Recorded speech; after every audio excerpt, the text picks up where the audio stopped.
The billionaire dragged away in handcuffs. A baby left abandoned in a golden mansion. And only the maid had the courage to save her. It was 4:12 a.m. inside the hush of Fey Mansion, where luxury masked exhaustion. Greg Fey slumped at his desk, eyes scanning rows of figures that didn't add up. Numbers vanished, transfers with forged signatures. Weariness pulled at him. Every page threatened disaster, but fatigue won over fear. The pounding on the front doors snapped him awake. "Police, open up!" The shout reverberated through marble and gold, leaping from mirror to mirror, a rising storm. Greg staggered to the foyer, blinking at the glare of flashbulbs already alive outside. NYPD officers surged past the velvet rope and into the hall, their boots shattering the sanctuary he'd built. Confusion overtook panic. Greg demanded a warrant. "Hui bon, hands up," voice cracking. The lead detective barked the charges: tax evasion, embezzlement, fraud, each word landing like a blow. The scene dissolved into shouting, camera flashes, and the grinding noise of cuffs snapping around Greg's wrists. His universe was collapsing in public. On the staircase stood Clara, silk robe, arms folded, face perfectly wiped clean. Her gaze was cold, unreadable, a stranger in his home. Greg called for her, pleaded for help, begged her to reach Erick. But Clara stepped back, her lips curving just slightly. A silent verdict. Dragged through the ballroom, Greg glimpsed scattered toys, a rubber giraffe, a small blanket. He twisted, screamed for Lily. No answer. The world rushed past him, merciless, blind to a father's panic. Down a quiet corridor, Kiara Matthew froze mid-dust. Distant chaos thundered through the walls. But what reached her first was the thin, panicked cry of an infant. Following the sound, Kiara sped into the nursery. Lily lay in her crib, face red, arms trembling. There were no adults, no comfort, only neglect and terror. Outside, Greg, still in his white jacket, fought against the officers shoving him towards flashing cameras. Reporters pressed forward, questions sharp as glass. Kiara snatched Lily up, holding her tight, tears streaking her cheeks as fear mingled with determination. She shielded the child from the swirling madness beyond the nursery, rocking her gently, her body the only safeguard as danger closed in. Through the gilded windows, the world watched Greg shoved into a police car, defeat settling over him. At the mansion's gates, Clara put on her sorrow for the press, offering a statement about tragedy, as though she were the only victim. In the heart of splendor, Kiara stood in defiance, clutching Lily, their silhouettes radiant and fragile against the looming disaster. The first crack in forever had appeared, and on this night, two unlikely heroes began their escape from everything broken. The interrogation room was a cage of fluorescent glare, 8 by 10 feet of bare walls and barren silence. Greg sat in a bolted chair, wrists raw from the cuffs, his white jacket wrinkled and stained. His mind replayed the same scene. Lily's toys scattered across the ballroom, her cries lost in the chaos. But the detectives across the table had no patience for a father's grief. They slid a thick folder toward him. Greg opened it with trembling hands. Inside, contracts, wire transfers, shell companies, all bearing his digital signature. Each page looked official, polished, damning. He flipped faster, heart sinking. These were documents he'd never seen, agreements he'd never read. Memory flickered, Erick handing him stacks of papers over late-night dinners. Just routine approvals, Greg, solar expansion stuff, already vetted. Greg had signed them without thinking, trusting the partner who'd stood by him for years. Clara's voice echoed too, soft and persuasive. Erick knows what he's doing. Let him handle the risks. But now, staring at dates and routing codes, Greg saw the truth. Someone had weaponized his trust, used old signatures, forged authorizations, built an empire of lies in his name. "My daughter needs me," Greg whispered, voice cracking. The detectives didn't flinch. To them, he was already guilty, another billionaire caught stealing. A wall-mounted screen flickered to life. Clara appeared outside the mansion gates, her face streaked with camera-ready tears. "I had no idea," she sobbed into microphones. "I just hope justice is done." The performance was flawless. Greg stared, numb, as the woman he'd married became a stranger. Later, alone in the holding cell, the pieces finally clicked. Erick's canceled meetings, locked accounts Clara had insisted were tax shelters, the offshore paperwork she'd urged him to sign for their future. Every detail fit into a single horrifying picture. The people he loved most had orchestrated his destruction. Greg buried his face in his hands, shoulders shaking. He whispered into the silence, "How long were you planning this?" The cell door clanged open. His lawyer entered, expression grim, briefcase heavy with bad news. He sat down slowly, met Greg's eyes, and said the words that turned fear into dread. "Greg, you need to prepare yourself. This isn't just about money. They want to erase you." Chaos still echoed through Fey Mansion, but in the ballroom's shadowed corner, the world had shrunk to two, a terrified baby and a maid fighting to hold herself together. Kiara rocked Lily in her arms, humming a broken lullaby to soothe the cries, her heart hammering as officers stomped through gold-tipped halls, bagged documents, and snapped photos beneath chandelier light. Clara arrived, all self-control and icy polish, designer coat slung over one arm, eyes fixed only on the chaos. "The police will call social services. Put the baby down and go back to your room," she said, voice devoid of warmth. No hug for Lily, no diaper bag, not even a last glance. She swept from the mansion without a backward look, her car waiting by the curb. Time moved strangely once the doors closed behind Clara. The sirens faded, the policemen left, and the mansion began to empty, its grand corridors growing cold. No one came for Lily, no social worker appeared. The remaining staff received notice, temporarily laid off, instructed to vacate. The nursery, once the heart of the house, was half-packed and desolate. Kiara found the formula running low, and on Lily's tiny wrist, a sleek, unfamiliar bracelet nestled against her name tag, a device unlike anything she'd ever seen. Curious and uneasy, Kiara wandered briefly through the near-silent mansion and heard the landline ring in the staff quarters. A missed call. She pressed play, and a male voice, tight with the red on, rattled through the static. "Once Faye is locked away, you know what to do with the girl." The message was meant for Clara. The chill in Kiara's bones hardened into certainty. Lily wasn't safe.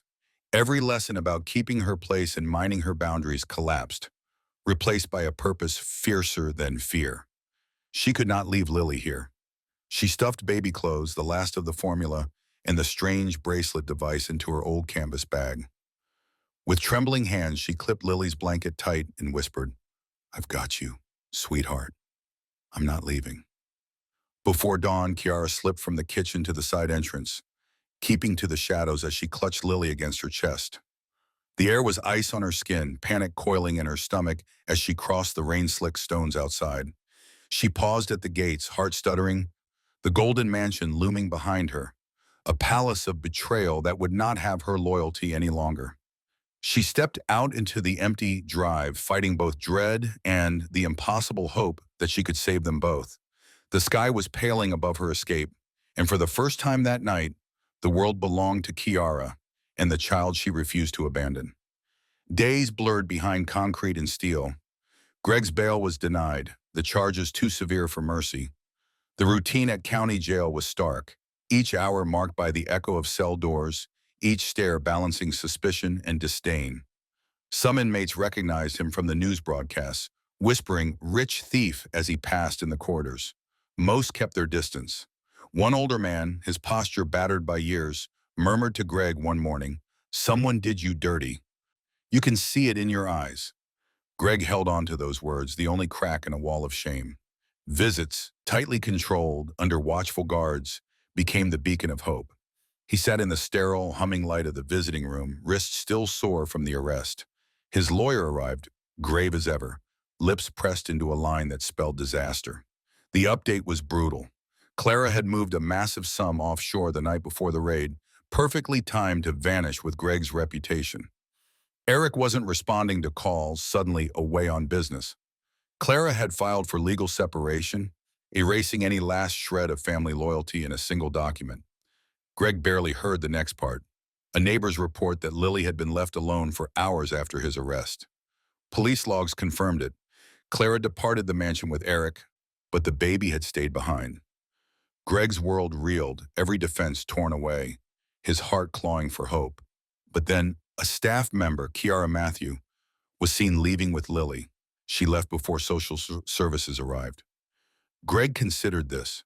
Was Kiara trustworthy? Did she mean well? Betrayal had twisted every relationship he trusted. Yet, amid all the wreckage, it was Kiara alone who'd taken his child into her arms and run.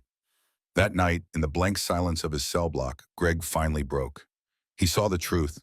Clara's smile during his arrest, Erick's careful lies, Lily's abandonment, and realized with aching clarity how little he'd truly known the people closest to him. Money had cost him everything, even his daughter's safety. Shoulders shaking, Greg pressed his head to his knees and whispered to the dark, "Find Kiara.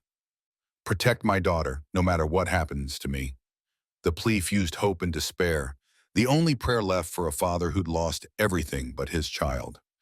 Kiara's apartment was barely large enough for one, a cramped studio with peeling wallpaper and a window that rattled when the wind picked up. Now it held two, a frightened young woman and a baby she'd never planned to raise.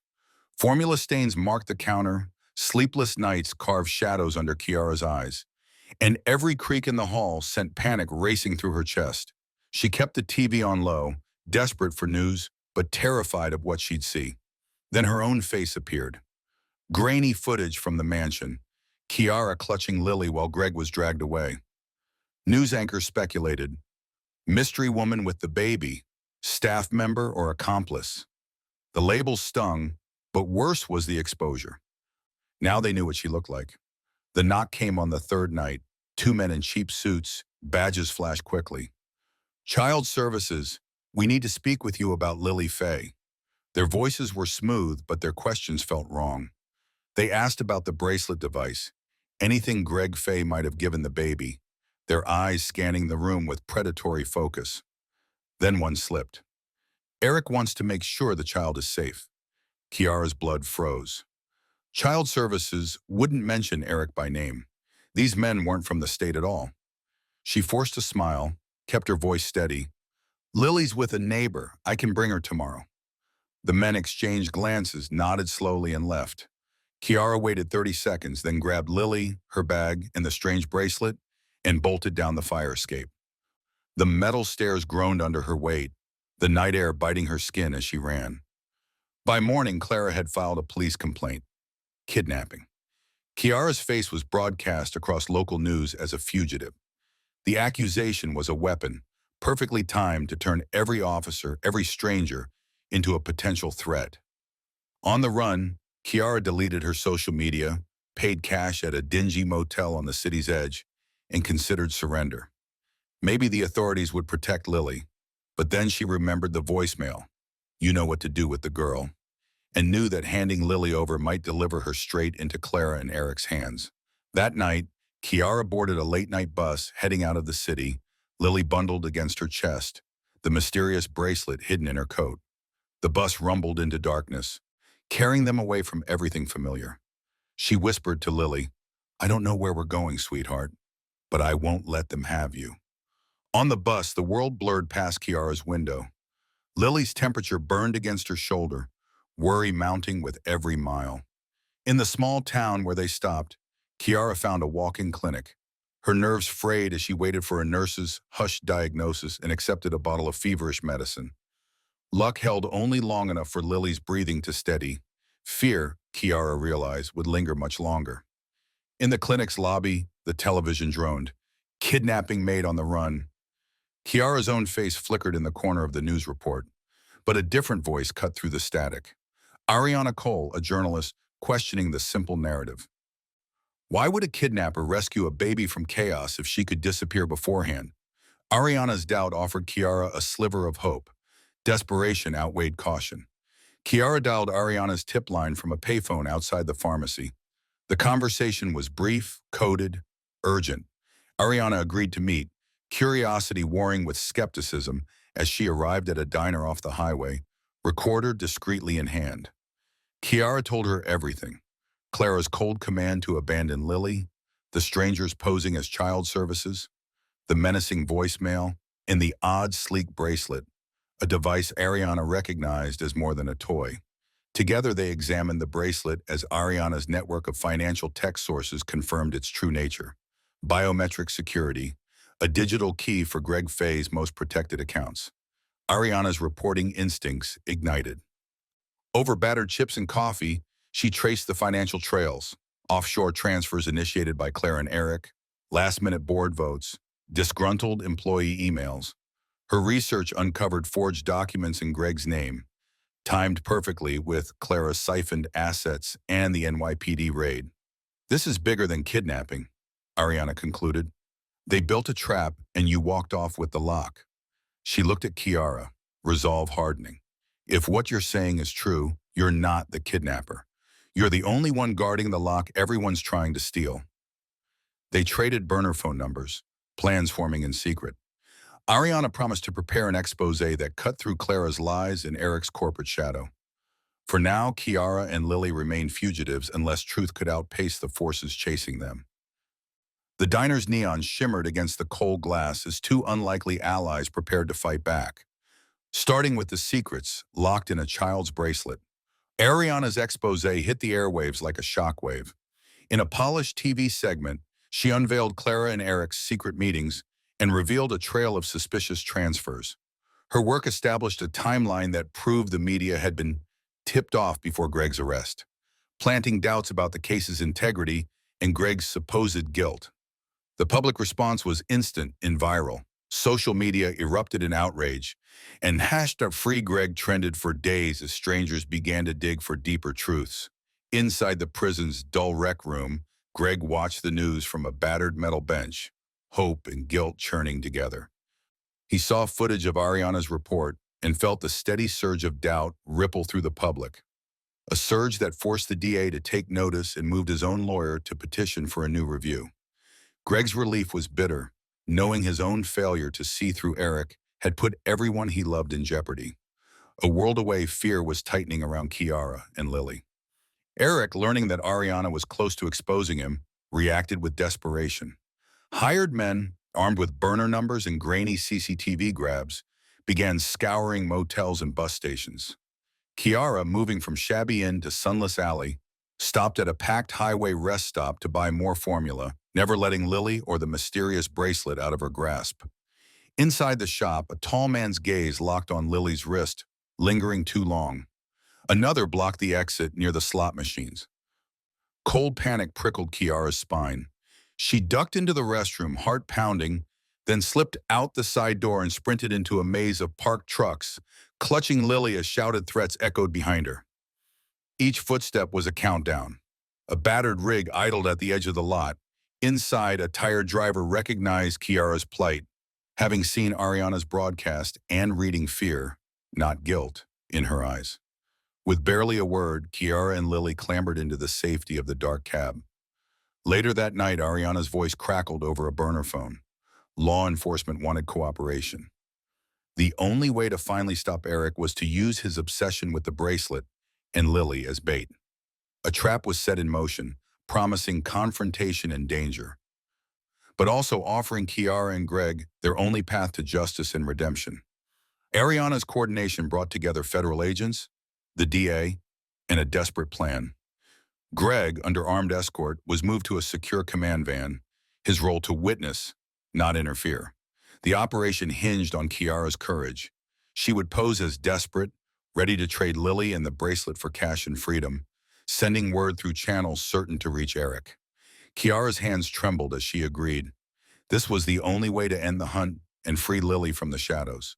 She understood the risk, but staying hidden forever wasn't survival. It was slow suffocation. Night fell over the abandoned warehouse district, street lights flickering weakly against cracked pavement. Kiara walked alone.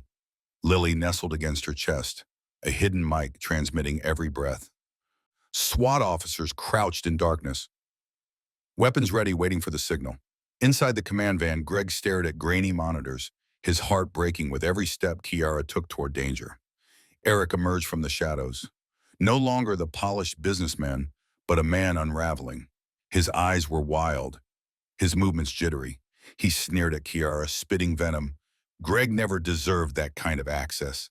He never deserved that kind of child. The biometric bracelet he revealed was the key to untraceable contingency funds, money he and Clara had plotted to disappear with, leaving Greg's empire in ashes. Erick lunged for Lily. Kiara twisted away, buying seconds. But Erick's desperation boiled over. He pulled a gun, voice cracking with rage. "Give her to me, or I'll take her anyway." Greg couldn't watch anymore. Against orders, he burst from the van, shouting Erick's name into the night. The distraction was enough. Floodlights erupted, SWAT voices barking commands as the warehouse district blazed with light. Erick grabbed Kiara, using her as a shield, the gun inches from Lily's head. But Kiara, shaking and terrified, shifted her body, a human barrier between the weapon and the child she'd risked everything to protect. Chaos erupted in seconds. Officers swarmed, wrestling Erick to the ground as his weapon clattered across concrete. Lily's cries pierced the night, but she was safe, still cradled in Kiara's trembling arms.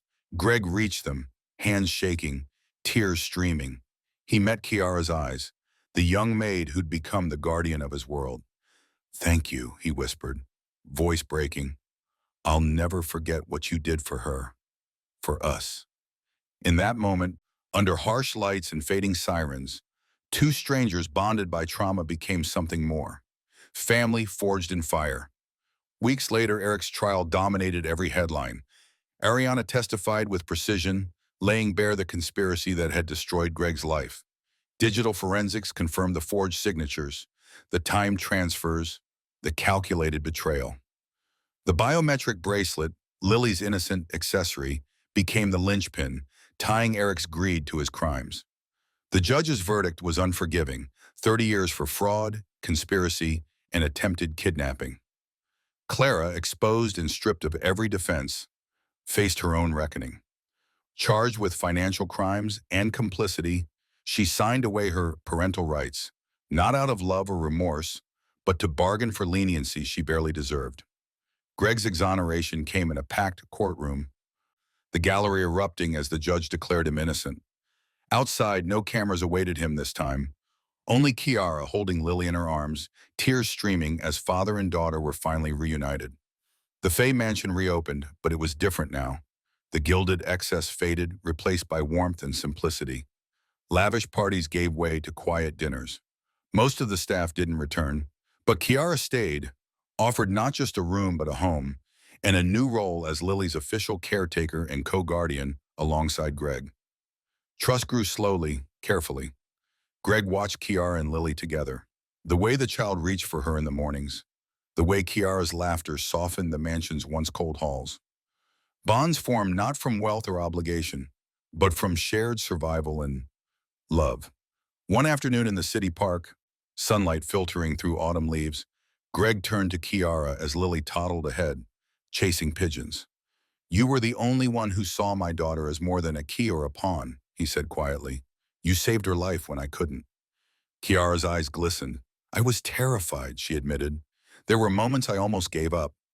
But that first night when Lily grabbed my uniform and held on so tight, I knew I'd rather die than let her go." They walked in silence, watching Lily run between them, her laughter ringing through the air. She reached for both their hands, pulling them together, her small world anchored by two people who'd become her family through fire. A billionaire once dragged away in handcuffs, a baby once abandoned in a golden prison, and the maid who chose to rescue her instead of looking away, changing all of their lives forever. If this story moved you, share the moment. Don't let it fade. Follow Motherland Stories and tap that like button to keep these voices alive. Every day we uncover strong stories, raw truths, and quiet acts of courage that shape our world. Join a circle of listeners, dreamers, and changemakers, because every story deserves to be heard. This wasn't just an episode, it was a call to remember. Silence hides injustice. Courage exposes it. At Motherland Stories, we don't turn away. We bear witness. Subscribe and stand with stories that challenge power and celebrate truth.